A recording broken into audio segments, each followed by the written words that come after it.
Well, Newcastle United are in a semi-final, you bugger! Malcolm, Mark Donald is here to give us his view, and this man predicted 2-0. Malcolm, give us your view of the game tonight.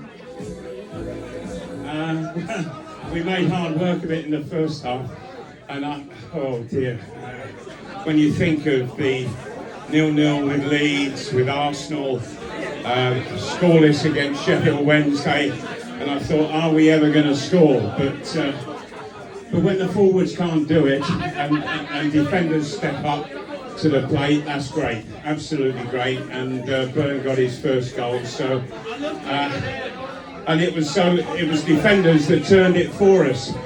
But we looked the better side all the way through. There was a little rally just before half time from Leicester, but not a lot else at all. And so I think we went through looking very strong indeed. And now, looking forward to the draw. It would be lovely if the two Manchester clubs are paired together, and we get the winner of Forest and Wolves. Who was your standout player tonight? I think for me, it was a toss-up between Dan Burn and Joe Linton. Is that because they scored the goals? I think they were both outstanding. Yes, they were. There was a number that were outstanding.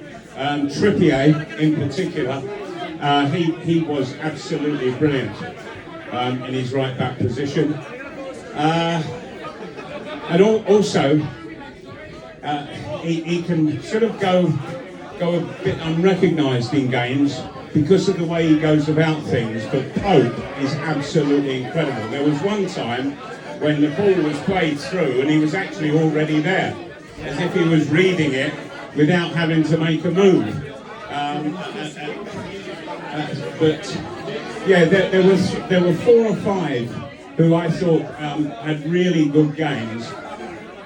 But and he takes a bit of criticism, does Burn, but I thought that he was tremendous tonight. And that first goal, it's his first goal.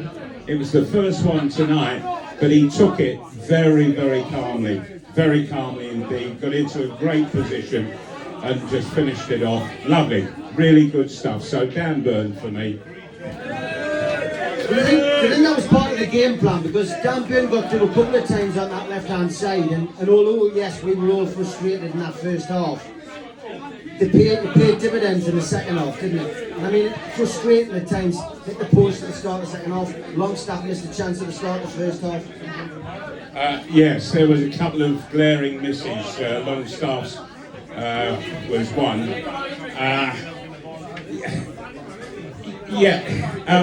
Newcastle, they'd sort of gone 4 games without scoring, and I think that can just play a bit on your mind.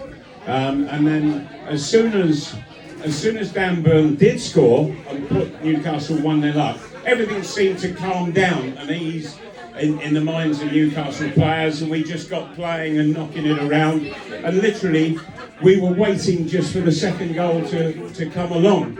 And I didn't see any real danger coming from Leicester at all. So I thought overall it was a very, very good performance, and boy, I'm looking forward to the draw. You've mentioned a couple of players. What about Willock tonight? I mean, Willock covered some ground, did a lot of the dirty work tonight, and Longstaff, despite that miss in the first half, gets a lot of criticism from people on social media, but again, a lot of the dirty work which people don't often see and don't often praise. Well, we've got 2 exceedingly hard-working midfield players there in Joe Willock and Sean Longstaff. In particular, Sean Longstaff. He actually has the greatest yardage of any player in the Premier League. He makes more runs than anybody else and covers more ground. So his work rate is quite phenomenal.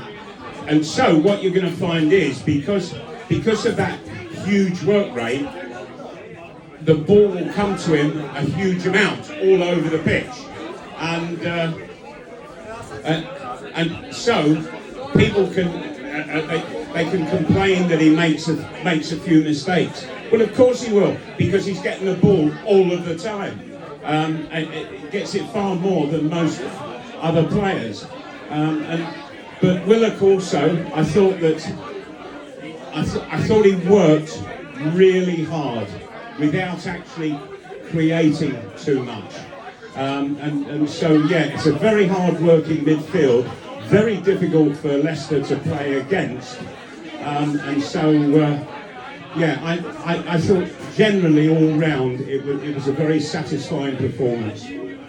Another 15 minutes for Alexander Isak. What's he going to bring to the team? Well, we've got to be careful here because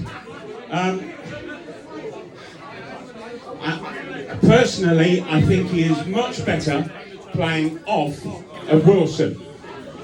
Isak doesn't like playing with his back to goal. Wilson is quite happy to do that, and so Isak is happier coming from somewhat deeper, not on the left-hand side, but more on the right-hand side. And we'll see good stuff coming from him if we play it that way.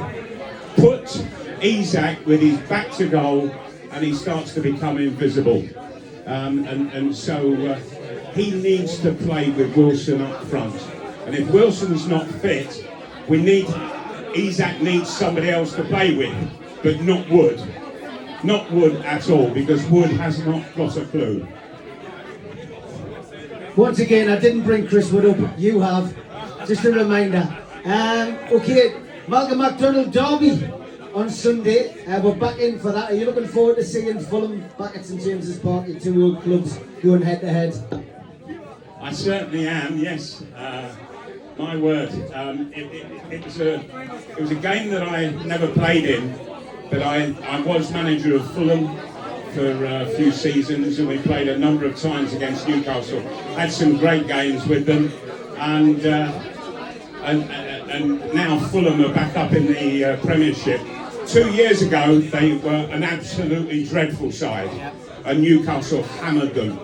But this time around, totally different. They are a super footballing side. They can attack through the middle and down either flank.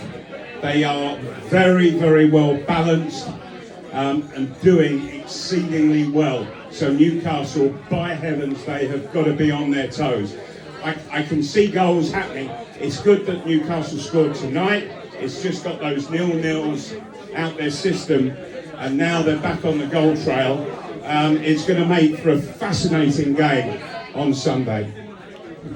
Just before you go, when you left tonight on Sky, they were showing Newcastle United's various cup exploits in the 50s, Fairs Cup in the 60s, obviously 69. You showed 76, and they showed a young Malcolm McDonald on his knees at Wembley, looking very disappointed after Dennis Stewart, the Mackem, scored the overhead kick. What does it take to win a semi-final of a League Cup, Michael? It's 2 legs, of course. Yes, I'll go back to 1976, when prior to the Man City final, we were drawn against Tottenham in the semi-final. One thing that I always wish for most of all is in the draw that you get the first game away from home. And so if you can keep it tight there, then you've got every chance in the second match at your place. And so we lost 1-0 down there, which I think that we were quite happy with that, more than happy. And Pat Jennings had made the most phenomenal save from Tommy Craig, which would have equalised the situation. Great save. But nevertheless, we were very confident going into the replay, into the second leg rather. And and we beat them 3-1 and went into the final. And it was so close. The whole thing was so close in the final itself. The only thing that separated it was the bloody overhead kick from Dennis Stewart, who actually happens to have been born in Wallsend and supports Newcastle United, even though he played for Sunderland. And yeah, whenever I do see Dennis, and I see him quite often, I give him some right stick. And I'll keep giving him stick as well. But it would be good. It would be good in the draw, which I think is tomorrow night, isn't it? After the games, if the two Manchester clubs are picked together to play one match, and the winner of Forest and Wolves play Newcastle, that would do me brilliantly. Ladies and gentlemen, we'll be back on Sunday afternoon at 12 o'clock. Put your hands together for a living legend, Supermac, Malcolm McDonald. Enjoy the night. All right. See you on Sunday. Sunday, yeah, what time?